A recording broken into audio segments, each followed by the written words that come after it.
What is up, my YouTube family? Welcome back to my channel. If this is your first time here, then it's just welcome to my channel, and now welcome back. Go ahead and hit the subscribe button because you will not be disappointed unless, of course, your taste level is lacking. And if that's the case, girl, that's a whole you problem. I don't know what to tell you. And if you follow me on Threads, this is the case. This is the one I was telling y'all that some cases when I finish researching, I'm like, I cannot wait to talk to them about this one. And thank you to everyone who wished us well on our glamping trip. It was a really cute trip. I really enjoyed it. The dogs enjoyed it. We did have a little visitor. I said it was a bear girl, but everybody else wants to say that those are raccoon paws. And my mama say that it's a human paw. But unfortunately, I have to update y'all on the glamping trip on Thursday because I'm a little bit pressed for time today. And I want to make sure y'all get this video at a decent time on a Tuesday. So without further ado, let's get into today's story. The story we are talking about today transpired in the Philippines, and it is about the Maguad family. The Maguad family is a very close, very loving, and tight-knit family of four. It is the father, Cruz, the mother, Lovella, who are married and share two children, Gwen, their daughter, and their son, Louis, who is 2 years younger than Gwen. Now, they've lived a very comfortable and peaceful life in the Philippines. Cruz is actually a teacher and his wife is the principal at the same school that he teaches at. And by no means are they financially well off, but they do all right for themselves and they live comfortably. In early 2021, while at a social event, their friends, another family that we will call the Johnsons, introduces them to their live-in nanny, Janice. Now, Janice is 16 years old, and there's a very interesting story behind Janice and how she came to work for them. On September 22nd of 2013, roughly 8 years prior, a woman had come across 8-year-old Janice wandering all alone on a ship. Now, despite being very well dressed and obviously cared for by someone, this child insists that she has no parents and no memories of what her life is or was like prior to that day. All she knows is that her name is Janice Sibiel and she is 8 years old. Believing that her parents or someone somewhere has to be looking for her, the woman posts a picture of Janice to social media to appeal to the public to help her identify her, believing that someone will come forward, but sadly no one does, and young Janice is turned over to the Department of Social Welfare and Development. She remains in their custody for several years before she's offered a job by the Johnsons as a live-in nanny for their two young children. And over time, she grows to be not like a member of the family, but very close to them. They would oftentimes take her on vacations with them and to events such as this, where she is now being introduced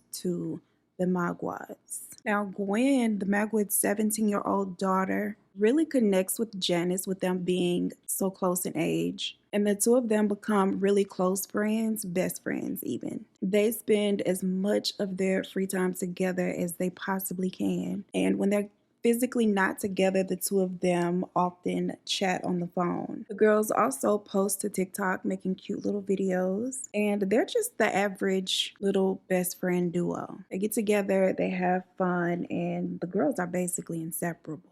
Now, Gwen, who has plans of going off to nursing school, is of course aware of Janice's past, but even still, she doesn't understand why Janice is not in school. And when she asks Janice why she doesn't attend school, she tells her that it's because she works around the clock for the Johnson family. According to her, in addition to looking after their children, she is responsible for cleaning the house as well as preparing meals for the family and doing their laundry. So with all things combined, she just does not have the time. And she also tells Gwen that she had not even really thought about her future or what she would like for it to look like. She just works, makes her little money, buys the things that she needs. The more time Janice spends in the Maguad's home, the more they grow to love her. They oftentimes include her in their family outings and treat her just like she's one of their own. Gwen really admires Janice, and it bothers her that Janice had not been afforded the same opportunities that she had been. Here she is with this very loving, close family, preparing to go off to nursing school soon with this super bright future ahead of her. And then there's Janice, who is equally as beautiful and bright, and she feels deserves to have all of these things too. To Gwen, it wasn't fair that she had been dealt such a bad hand, and she knows that there's nothing that she can do about Janice's past. But there is something that she believes she could do to help mold her future. Together, Gwen and her brother sit their parents down to have a conversation about Janice. They want their parents to adopt her and make her an official member of their family. Now, initially, Cruz and Lavella are both very skeptical, and they're like what? Even if they did want to adopt Janice, they physically don't have the room, nor do they have the extra income. But the siblings are very persistent and they beg their parents to change this young girl's life. Louis offers to sleep on the couch and allow her to have his bedroom. They each agree to cut back on the things that they want and don't necessarily need in order to financially accommodate this situation and make it work. And eventually the parents come around to seriously considering it, thinking that maybe this was their purpose in life. Like maybe they were meant to run into this young girl and help her have a better life. So in July of 2021, they officially adopt Janice. They give her their last name, enroll her into school, and the trajectory of her life completely shifts. She takes Louis's room, he takes the couch, and the two girls especially are ecstatic about going from best friends to literal sisters. Things are going great, and then $200 goes missing. Now, Cruz and Lavella had never experienced their biological children stealing from them, and no one else had been over to the house, so they knew that it was likely Janice who had taken the money. And when asked about it, she immediately confesses to taking the cash. She apologizes to them, telling them she doesn't know why she did it, maybe from a place of scarcity, not used to having things, and her fear that it would all go away one day basically caused her to take the money as kind of like a security blanket. She also explains that the years that she spent working with the Johnsons, she was always in fear of losing her job, being thrown out on the streets, and not having any money. And she shows them where she'd hidden the money, which was inside of a secret compartment that she had sewn into her backpack. Now, Cruz and Lavella actually feel sorry for her after hearing her explanation. And instead of being super angry with her, they actually try to offer her or lend her some understanding. They make it clear that no, it's not okay for you to steal from us. Like this, it's not that this was okay to do, but as a child that was seemingly abandoned at 8 and had struggled to provide for herself as a teen, they could understand why that might happen, and they didn't expect for there not to be any hurdles along the adjustment period of her, living in their household full time. Stability is new for her. Maybe she just needs a little bit more time to trust them and adjust and feel safe. So they decide to forgive her and move on from this. Now, after this happens, they are very intentional with their efforts to try to make her feel very comfortable and secure being the 5th member of their family. They often verbally reassure her that she is family, that they love her, that they would never abandon her. They attend church together regularly. They're very active in helping her with her schoolwork because she's been out of school all this time. Like, y'all know how algebra do. Okay? Something you got to build up to. You can't just show up to algebra. And they also go on family vacations to help feel like a family, build the morale. Now, Friday, December 10th, 2021, 5 months into the adoption, Cruz and Lavella start their morning by making their children breakfast before the two of them set off to work at the school, which was part of their regular routine. However, something happens that is not. Janice calls Cruz and Lavella mom and dad for the very first time, and they melt.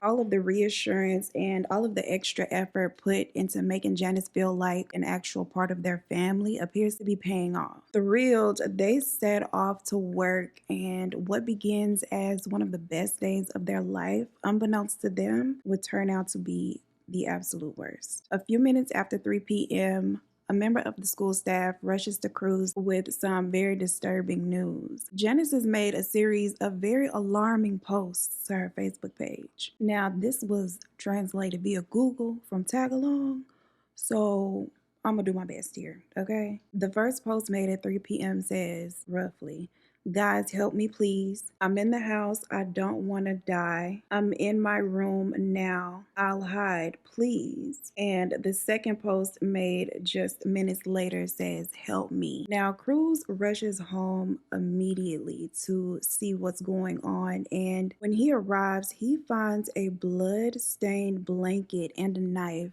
on the front steps leading up to the front door. And he opens the door to a horrific scene, one worse than he could have ever imagined. Gwen and Louis both lie dead on the floor of the living room. They are completely covered in blood, and so is the room. And they are also surrounded by bloody pots and pans, a bloody hammer, and there's also a bloody baseball bat. Now, Cruz calls out for Janice, letting her know that it is safe to come out now. And when she appears, she is very shaken up. He frantically hugs her, happy that at least one of his children is alive, but he feels a lot of wetness, and at this point he's freaking out because he's thinking that it's blood. So he releases his hold on her to check her for injuries, but quickly realizes that she is not wet from blood. She's wet from water. He asks her if she is hurt. She says no. And then when he asks her what happened, she tells him that 3 men had broken into the home and attacked her and her siblings.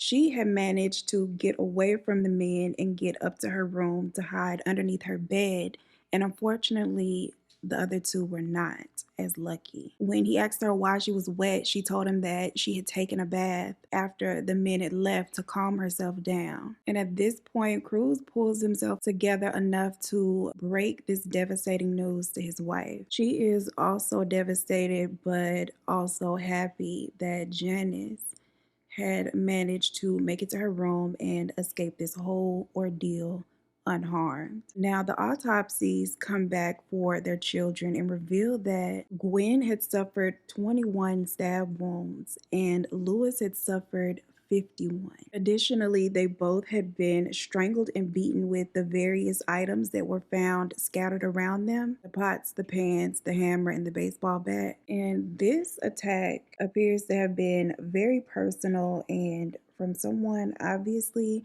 filled with a bunch of rage. And it was kind of odd that these 3 men would have done all of this, and the only thing that had been taken from the home was Gwen's cell phone. This suggests to investigators that this was not some random attack. This was someone who knew them personally. 10 days after that horrific day, Cruz, Lavella, and Janice lay Gwen and Louis to rest in a dual ceremony, and over 1,000 people show up to show their support to the family. And in the days after the funeral service, they try their best to pick up the pieces and come to grips with the fact that they no longer have Gwen and Louis. But the parents can't help shake the feeling that something is off. There are things about Janice's story that make no sense, and it's really hard to ignore this. Bruce thought it was strange when she first told him that she had taken a bath right after the incident to calm herself down. It was also strange that she said that she had managed to escape them, run to her room and lock the door, and hide underneath the bed until they were gone. But her room was completely ransacked, allegedly by the 3 men. She had also made the Facebook post at 3 p.m., but the coroner had determined that the 2 of them had died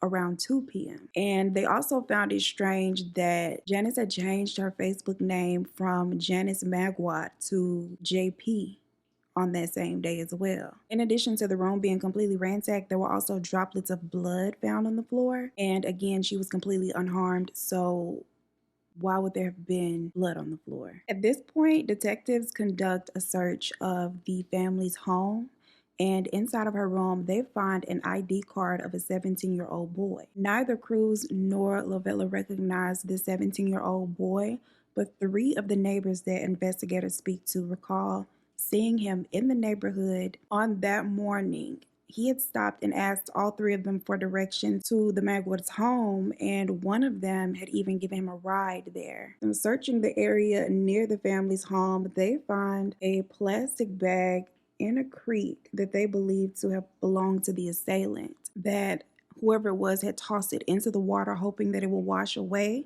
But unfortunately for them, it had gotten stuck on a tree branch and was still there. Inside of this bag is a complete blood-stained outfit, including a pair of boxers.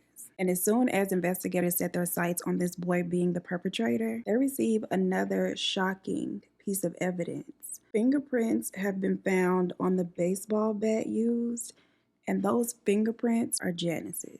When detectives bring Janice in to confront her with this evidence, she wastes no time. Immediately, she confesses to orchestrating the murders of her adoptive siblings with the help of a friend, someone else that the family knows personally. Now, according to her, she had the help of another boy whose identity has not been revealed because he was a minor. He was 17 as well. And this is not the 17-year-old boy in the ID picture. This was someone else whose help she had solicited. He had helped her attack the two siblings. Afterward, they both washed up. He put his clothes into the bag, had tossed it into the creek, and had left the home. And this young man worked at the church that the family attended as the altar boy. Messages between the two of them on their Facebook accounts reveal that they had been planning this since December 1st, just 10 days before they had carried it out. The messages are both shocking and confusing because in them, Janice expresses deep disdain and hatred for Gwen. And she tells them that it's this bad that this is what she wants to do to them. Asks for his help because she cannot overpower the two siblings at the same time, and he agrees. When detectives asked her directly why she had done this, she said that it was out of jealousy, that the parents had showered Gwen with so much love, so much admiration, and she was envious of it. She does not express a motive for attacking Lewis. What's also really sad, and I'm sure was absolutely heartbreaking to hear, was the fact that Gwen had actually, in the beginning, managed to escape the house and run out of the front door, but she had gone back inside because she didn't want to leave her brother behind, and she also wasn't aware at the time that it was Janice doing this, so she had run into the house to save them both and realized that it was actually Janice who was doing this. And according to Janice, when she had come back inside, Janice was the one that had stabbed her. Gwen was screaming and repeating that this was just a dream, it was just a dream. And her final words were, "I don't know what I did wrong to you. Janice, I love you very much." They place her under arrest, and when they arrest the boy, he has Gwen's cell phone in his possession. The 17-year-old boy in the photo ID has been said to be her boyfriend, and it's conflicting reports that say that he was involved in that day and that she just covered for him. Now, these two are taken down to the juvenile detention center, and things get even more strange because they find out that Janice was not an orphan after all. Her parents, Michelle and Juanito, had a total of 3 children, including Janice. And according to Michelle, he would spend all of his time and most of their money drinking and gambling. They had lived in a very poor village and survived off of scraps and spoiled produce before Michelle decided that this was not the life for her, okay? This wasn't it. So she left Juanito and those children. She finds work as a housekeeper and pretty much moves on with her life and eventually has a daughter from another relationship. But a few years after she left the home, she did reconnect with Janice via Facebook. And she had actually been in constant communication with Janice ever since via Facebook Messenger. According to Janice, a very nice, loving family had taken her in and she was doing great, which was the Johnsons. This was before she had even gotten to the new family. Michelle is also very blindsided by the truth when all is revealed to her because she had no clue that Janice was capable of something like this. She did not foresee it at all. Now, it is unclear whether or not Janice's father had abandoned her that day, just dropped her off down to the ship and pulled off, or if she had taken off on her own, because of course she claims to not remember anything prior to the moment she was found. And her father has completely refused to comment. She was also cared for very well by the Johnsons. They didn't adopt her, but they had taken her into their home and she was not being underpaid. 9 days after the funeral, Michelle, Janice's biological mother, and her new daughter meets with Cruz and Lavella. Michelle is overcome with emotions and sympathy. She falls to her knees sobbing and apologizing for what Janice had done to them. She begs for their forgiveness,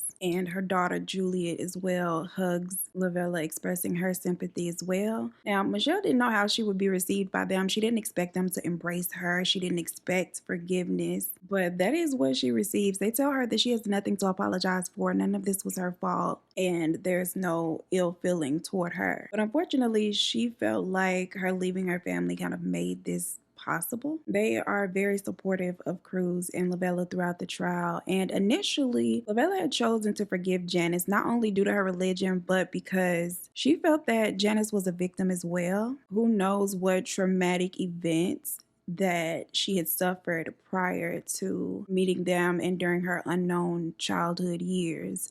But speaking with Michelle kind of changes that, because her childhood was not like she had made it out to be. Still, Lavella tried to give her grace, and her perspective completely shifts, and all grace is gone once she sees Janice in court, and Janice is completely emotionless. She shows or expresses no guilt, no remorse, no regret, and she never once apologizes for her actions.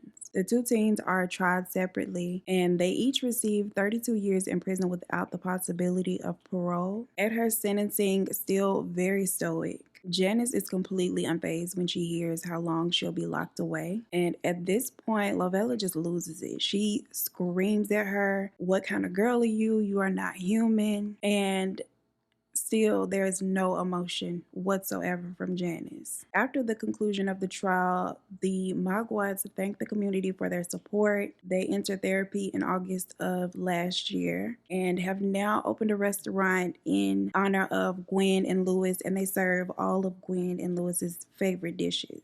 I say we get together and send Miss Mama some hate mail. Down to the jail, right to her cell, baby. Somebody find the address. I'm gonna pin the gummy. This case was super sad and unfortunate. I hate this happened to them, and this happened very recently. Like, what is going on in the world, child? I just don't understand why she had.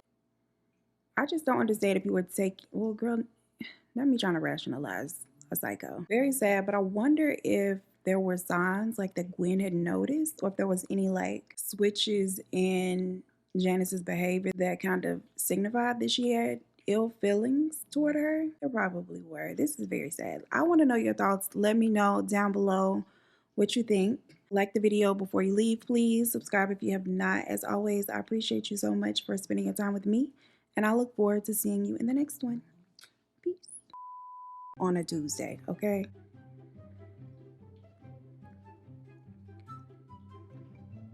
Look at Bella in the background. Today's story is about the I believe it's pronounced Maguad. I hate that it even happens. Don't we hate that any of these happen? Yes. Save the speech. Y'all, this story we're talking. Oh, I guess you're just gonna tiptoe around in the background. Get comfortable, girl. She ran, got her teddy bear, and came back like, "Oh, I want to hear this story. Let me go get comfortable." What?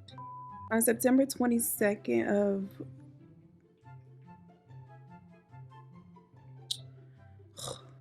And they would let...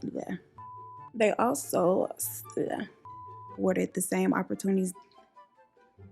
An actual part of their family appears to be wearing off. Wearing off? Paying off. Now, Cruz... And he opens the front door to an horrific. That is so not right. So I had to go off camera. Talking and doing the eyeliner was not happening. Now, Cruz nor Novella, what? Y'all better get out of here. Bella will whoop your ass. In them, Janice's, it's just one Janice girl. They lived in a very poor village, but the Cruz family, not the Cruz family girl, feel like has she not left her family, like her leaving